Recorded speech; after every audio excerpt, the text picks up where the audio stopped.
جی میں سعودی عرب سے بات کر رہا ہوں، ریاض سے۔ میرا سوال یہ ہے کہ میں ہارٹ کا پرابلم ہے میرے کو، اور ڈاکٹر نے یہ بتایا ہے کہ تمہارا ہارٹ جو ہے بڑا ہو گیا ہے، اور مجھے کہیں بھی گاڑی بھی چلتا ہوں نا، ٹیکسی وغیرہ میں، تو 10 منٹ بعد مجھے نیند بہت آتی ہے۔ اور دوسری بات یہ کہ اس کی کوئی علاج بتا دیں تو آپ کی بڑی مہربانی ہوگی۔ دوا تو میں ڈیلی کھاتا ہی ہوں۔ یہ ہمیں ریاض سے اسلامی بھائی نے کال کی ہے، ہارٹ پرابلم ہے اور انہیں بے وقت نیند بھی آتی ہے۔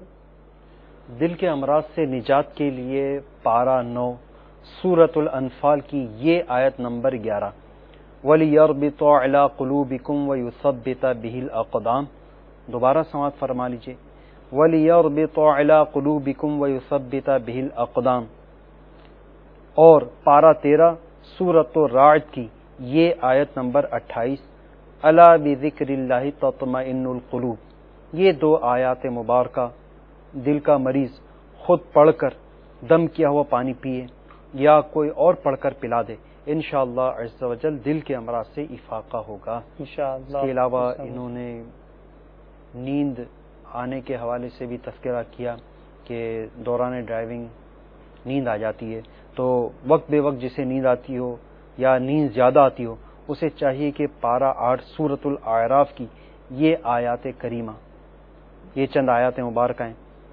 یہ پڑھ لیں۔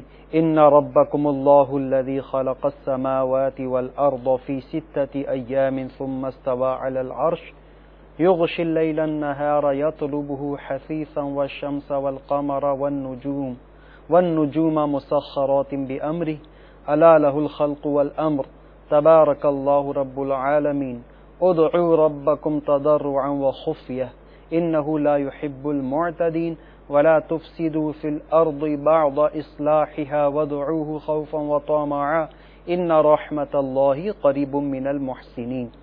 تو یہ آیات مبارکہ پڑھ کر اس طرح سے دعا مانگیں کہ یا اللہ عز و جل میٹھے مصطفیٰ صلی اللہ تعالی علیہ وآلہ وسلم کا واسطہ میری غیر ضروری نیند دور فرما دے، انشاءاللہ عز و جل فائدہ حاصل ہوگا۔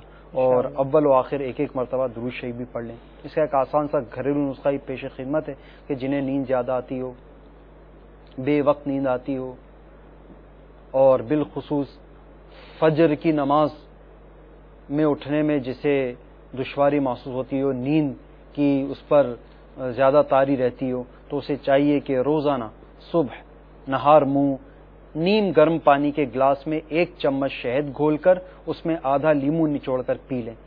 یہ لذیذ شربت پینے کی مستقل عادت بنا لیں، تب بھی حرج نہیں، بلکہ انشاءاللہ عز و جل فائدہ ہوگا۔ اس کا یہ فائدہ حاصل ہوگا کہ اس سے جگر فعال ہو جائے گا، اور جب جگر فعال ہو جائے گا تو اس کی برکت سے یہ غنود کی طاری ہونا اور نیند کثرت سے آنا یہ ختم ہو جائے گی۔ سبحان اللہ، ماشاء اللہ۔ تو ریاض سے جن اسلامی بھائی نے ہمیں کال ریکارڈ کروائی تھی، امید ہے انہوں نے ان دونوں اپنے مرض کے لیے، اپنے امراض کے لیے روحانی علاج دونوں سن لیے ہوں گے، اسے تحریر بھی کیا ہوگا، تو اس کے مطابق کیجیے، انشاءاللہ الرحمن ضرور آپ افاقہ محسوس کریں گے۔